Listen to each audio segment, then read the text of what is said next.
Hi మిత్రమందరికీ నమస్కారం. తిప్పతీగ ఆకు, ఏరు, కొమ్మలతో అన్నీ ఆ చెట్టు మొలకలతో మొత్తం ఔషధం మిత్రమా. నేను ఒకరోజు చేశానంటే తిప్పతీగ ఏరును తెచ్చి నాటుకున్నాను. పెద్ద వృక్షంలా అయింది. ఏర్లు పాకిపోయింది. ఒకరోజు మా పక్కింటి ఆమె తిప్పతీగ ఉంటే అక్క మీ ఇంట్లో కష్టాలు వస్తాయి అన్నారు. తెలక ఓహో తిప్పతీగ ఉంటే కష్టాలు వస్తాయి అని పీకేసినాను మిత్రమా. చాలా బాధపడినాను. కానీ ఒక పెద్ద ఆవిడ డైలీ వచ్చి ఆ తిప్పతీగ ఆకులు తీసుకొని వెళ్తున్నది. ఒకరోజు అడిగింది, ఎందుకమ్మా పీకేసినావంటే, తెలక వేరే వాళ్ళ మాటలు విని నేను పీకేసినాను పెద్దమ్మ అన్నాను.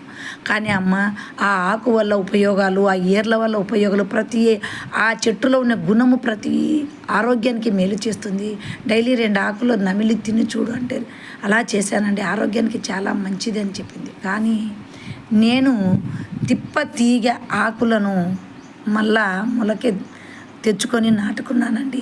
చాలా సంతోషంగా ఉంది.